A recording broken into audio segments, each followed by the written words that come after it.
بسم الله الرحمن الرحيم لقد من الله على المؤمنين إذ بعث فيهم رسولا صدق الله مولانا العظيم إن الله وملائكته يصلون على النبي يا أيها الذين آمنوا صلوا عليه وسلموا تسليما اللهم صل على سيدنا محمد عبدك وحبيبك ونبيك ورسولك النبي الأمي وعلى آله وأصحابه وأهل بيته وأزواجه وذريته سيدنا محمد أفضل صلاتك بعدد معلوماتك صلاة دائمة بدوامك وبارك وسلم تسليما كثيرا كثيرا صلاة الله وسلام عليك وعلى آلك وأصحابك يا سيدي يا سيدي يا حبيبي.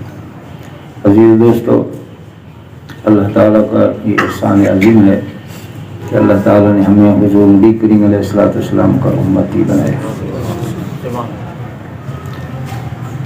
حضور علیہ السلام کے حالات، معجزات، صفات، اسی طرح شمائل، فضائل سابقہ کتابوں میں آتے رہے. تمام انبیاء کرام نے یہ خواہش ظاہر کی، یا اللہ نے نبوت کی ضرورت نہیں، ہمیں اپنے محبوب کا امتی بنائے. سبحان اللہ. تو صرف اور صرف حضرت سیدنا عیسیٰ علیہ نبینا علیہ السلام کی دعا منظور ہوئی کہ جب تشریف لائیں گے تو نبی کی صورت میں نہیں، ایک امتی بن گیا. سبحان اللہ. تو عزیز دوستو، آقا علیہ السلام کی ذات ببرکات کے طفیل جو ہم پر انعام اللہ تعالیٰ نے فرمایا وَإِن تَعُدُّوا نِعْمَتَ اللَّهِ لَا تُحْصُوهَا، اگر ہم آپ گننا چاہیں تو نہیں گن سکتے. تو آج اس وقت ایک تھوڑے سے صرف ایک انعام کی طرف ہم توجہ دیتے ہیں، وہ ہے توبہ. نبی کریم علیہ السلام نے فرمایا تائب من الذنب کمن لا ذنب لہ، توبہ کرنے والا ایسا ہے جیسا اس میں کوئی گناہ ہی نہیں. ایک شخص نے عرض کیا یا رسول اللہ فداک ابی و امی صلوات اللہ علیہ وعلی آلہ وصحبہ وسلم، ہم سے گناہ ہو جائے کیا کریں؟ فرمایا توبہ کریں، اللہ معاف کر دے. ایک اور شخص نے پھر عرض کیا حضور پھر گناہ ہو جائے تو پھر کیا کریں؟ فرمایا توبہ کریں، اللہ معاف فرما دے. پھر ایک شخص نے پھر پوچھنا چاہا تو حضور علیہ السلام نے فرمایا یہ ممکن ہے کہ آپ توبہ کرتے کرتے تھک جاؤ، اللہ تعالیٰ معاف کرنے میں نہیں تھک. سبحان اللہ. ایک شخص دوڑتا دوڑتا آیا، ہائے میرے گناہ، ہائے میرے گناہ، ہائے میرے گناہ. تو حضور علیہ السلام نے اسے بٹھایا اور فرمایا پڑھو. چند کلمات 3 مرتبہ پڑھانے کے بعد فرمایا جاؤ، اللہ نے آپ کو بخش دیا. برکت کے لیے آپ بھی ہم بھی ایک ساتھ پڑھتے ہیں اللہم مغفرتک اوسع من ذنوبی ورحمتک ارجع عندی من عملی. اللہم مغفرتک اوسع من ذنوبی ورحمتک ارجع عندی من عملی. اللہم مغفرتک اوسع من ذنوبی ورحمتک ارجع عندی من عملی. آقا علیہ السلام کے طفیل اللہ تعالیٰ نے ہماری توبہ کا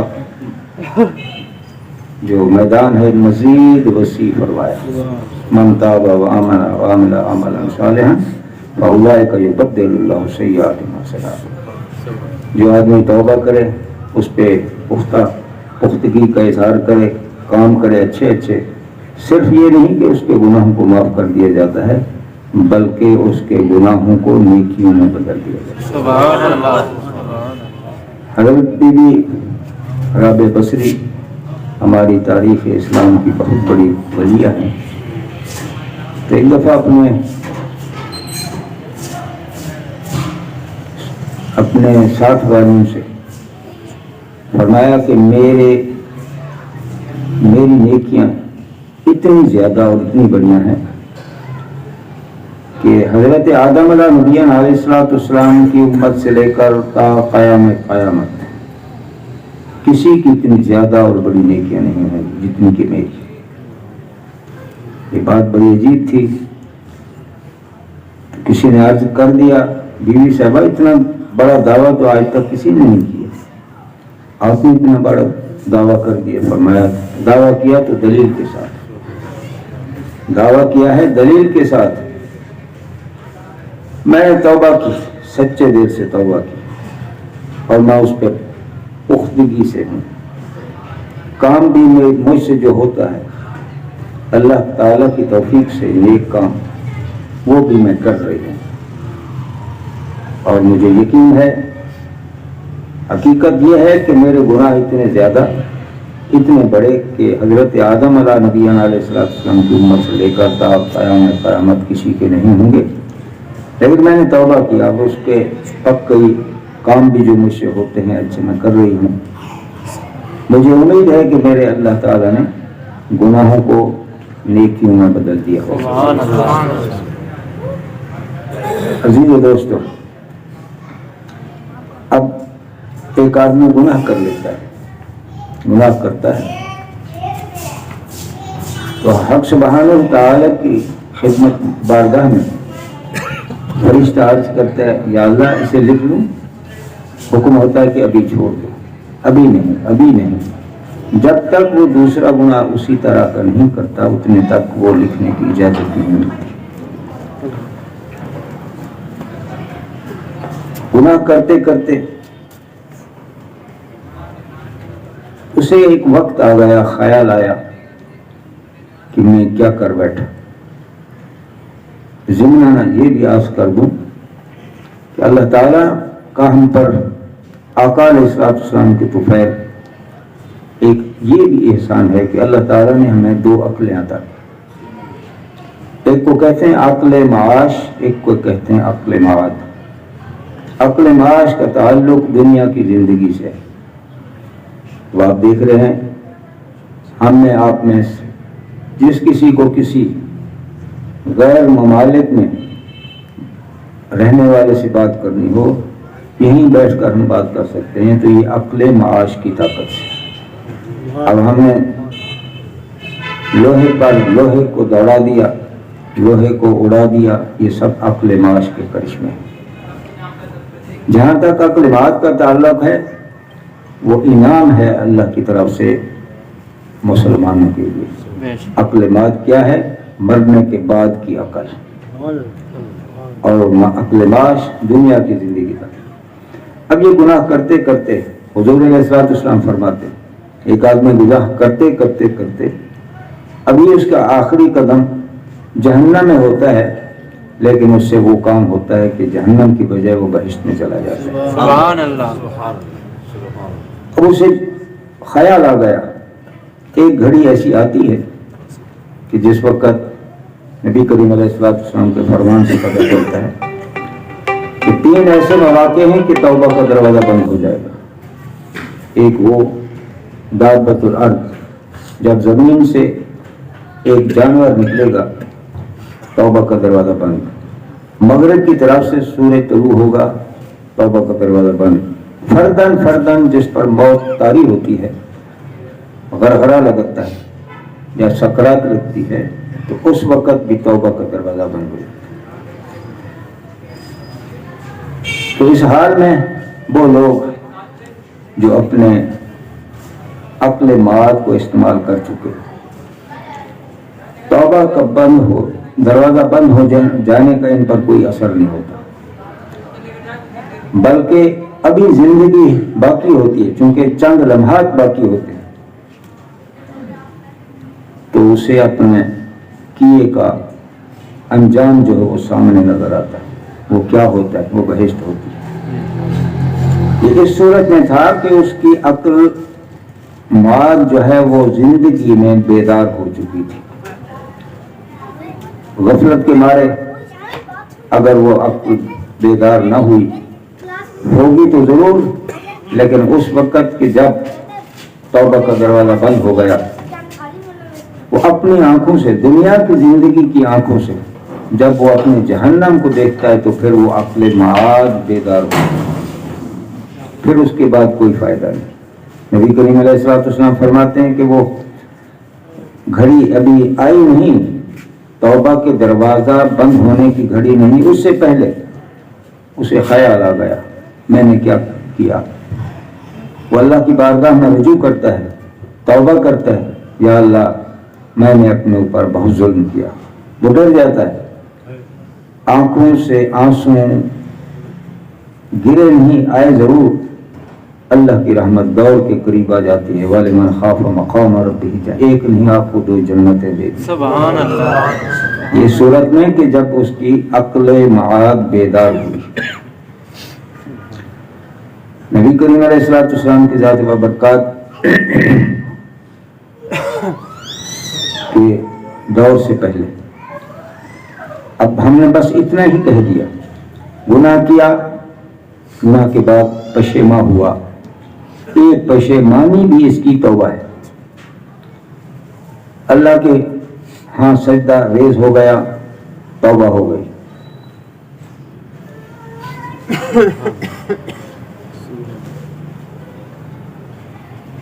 احساس ندامت، ایک سجدہ اور چشم تر، یا اللہ کتنا ہے منانا تیرا آسان تر۔ اب اس سے پہلے توبہ کیسی تھی؟ پہلی بات تو یہ تھی کہ جب کسی سے گناہ ہوتا اس کی پیشانی پہ لکھا جاتا۔ اب آپ ذرا تھوڑا سا اپنے من میں دیکھیے، جیسے ہمارا ماحول چل رہا ہے اسی طرح وہ بھی ماحول تھا، اس میں بڑے بھی تھے، چھوٹے بھی تھے، امیر بھی تھے، غریب بھی تھے، ہر ماحول میں اسی طرح رہا ہے۔ تو گناہ کس سے نہیں ہوتا؟ ایک گناہ کی پاداش میں کبھی تو ان کی شکلیں بدل گئیں، کبھی ان پر پتھر برسائے گئے، کبھی زمین کے ٹکڑے کو اٹھا کر پہلے آسمان تک لے جایا گیا، پھر پھینکا گیا۔ ایک گناہ کی پاداش میں دن میں ہم پتہ نہیں کتنے گناہ کرتے ہیں۔ ایک تو ہماری پیشانی پہ بھی نہیں لکھا جاتا، ہوتا کیا تھا، وہ گھر میں بند ہو جاتا، مر کے نکلا کرتا تھا۔ صرف یہاں تک یہ نہیں تھا کہ پیشانی پہ لکھا گیا، بلکہ اس کی دہلیز پہ بھی لکھا جاتا۔ اب وہ ساری ملامتیں اٹھانا چاہتا ہے، چلو ملامت اٹھا لو، توبہ کرے۔ توبہ کا طریقہ کیا تھا؟ توبہ کا طریقہ یہ تھا کہ سر سجدے میں ڈالو، جلاد کو حکم ہوتا کہ اس کی گردن کو اتارو۔ کبھی ایسا ممکن ہی نہیں تھا، جلاد اتنے ماہر تھے کہ گردن اس کی نہیں اڑے۔ اس حالت میں اگر اس نے اپنی گردن کو حرکت دی یا اپنے جسم کو حرکت دی، گردن بھی کٹی، توبہ بھی نامنظور۔ یہ تھا توبہ کا طریقہ، اتنی مشکل تھی۔ تو آج ہم صرف اسی خوشی میں، اسی شکر میں اگر ہم مل بیٹھ کے اللہ کا شکر ادا کریں کہ ہمیں اللہ تعالیٰ نے جہنم سے کتنے آسان طریقے سے نجات عطا فرمائی۔ اور سب سے بڑی بات یہ ہے، نبی کریم علیہ الصلوۃ والسلام نے فرمایا کہ شیطان نے قسم اٹھا کے کہا، یا اللہ تیری عزت کی قسم، تیرے جلال کی قسم، جب تک بنی آدم کے جسم میں جان ہے میں ان کو گمراہ کروں گا۔ اور اللہ تعالیٰ نے خود فرمایا، مجھے اپنی عزت کی قسم، مجھے اپنے جلال کی قسم، یہ توبہ کرتے ہیں میں ان کو معاف کرتا ہوں۔ سبحان اللہ۔ تو عزیز دوستو، اور نبی کریم علیہ الصلوۃ والسلام نے فرمایا کہ میرے سارے کے سارے امتی جو ہیں وہ بہشت میں جائیں گے، اور فرمایا میری شفاعت جو ہے وہ اہل کبائر واسطے کے لیے ہے، جو بڑے بڑے گناہ کرنے والے اب اس پر ہمیں کیا کرنا چاہیے؟ اس محفل کا ایک اور بھی خلاصہ ہے. خلاصہ یہ ہے، نبی کریم علیہ السلام نے فرمایا ادبوا اولادکم علی ثلاث خصال، اپنے بچوں کو 3 باتیں سکھا دو: حب نبیکم وحب اہل بیتہ وقراءۃ القرآن. ایک مقصد یہ بھی ہے ہمارا. دوسرا مقصد یہ ہے، فرمایا لا یؤمن احدکم حتی اکون احب الیہ من نفسہ ومالہ ووالدہ ووالدہ والناس. آپ ایمان میں مکمل جب ہوں گے جب مجھ سے پیار کریں گے. دوسری شرط کیا فرمائی؟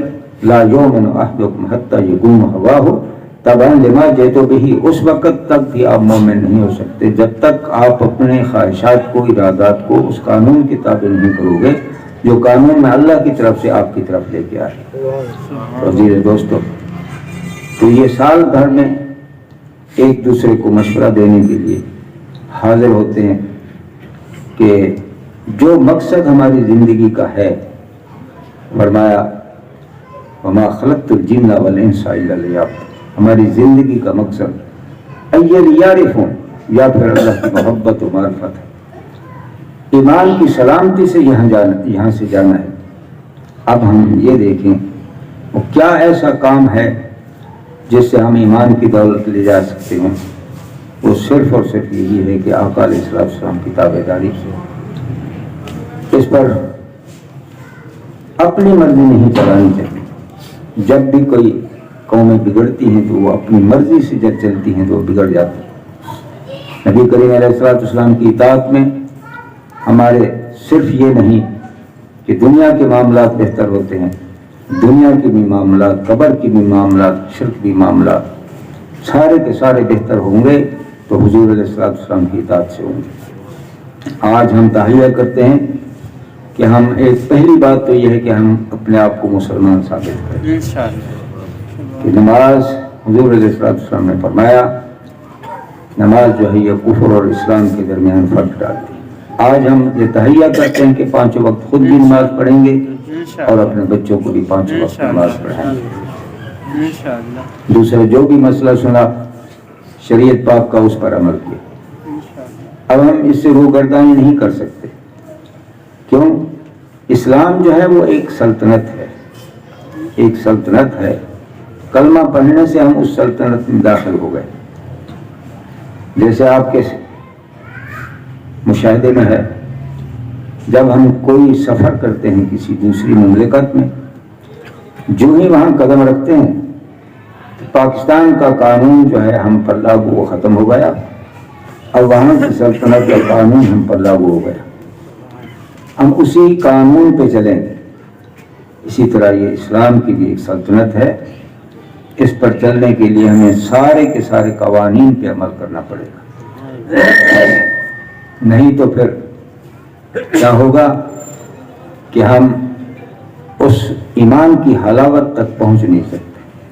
ایمان کی حلاوت ہے بھی حضور علیہ السلام کی اطاعت میں. تو عزیز و دوستو، رہی بات یہ جس مقصد کے لیے ہم یہاں ہیں، ایک اور مقصد جو لے کے آئے کہ حضور علیہ السلام کی آمد پر یہ ہمارے کٹ ہے. تو اس ضمن میں عرض یہ ہے کہ ایک خوشی کا اظہار جو کر رہے ہیں تو یہ خوشی صرف ہم نہیں کر رہے بلکہ یہ شروع سے ہی خوشی آ رہی ہے. نبی کریم علیہ السلام جس وقت دنیا میں تشریف لائے، آپ کے دادا حضور نے 110 اونٹ ضبط، سبحان اللہ، اور اس شان سے کہ آپ حیران ہو جائیں گے، اپنے کارندوں کو، اپنے صاحبزادوں کو حکم دیا کہ کھانا تیار کرو، کھانا تیار کرو اور دن چھپنے سے پہلے مجھے اطلاع کرو، ہر گھر تک پہنچے. اور جہاں کعبۃ اللہ شریف ایک زیارت گاہ تھی، وہاں یہ بہت بڑی تجارتی منڈی بھی تھی. ایک ایک تاجر کے ساتھ 200-300 لوگ اس قافلے میں ہوا کرتے. وہاں کی حویلیاں بھر جاتی، سرائے جو ہیں وہ تنگ ہو جاتی تو وہ اپنے خیمے لگا لیا کرتے. تو آپ نے فرمایا ہر خیمے تک پہنچائے جائے.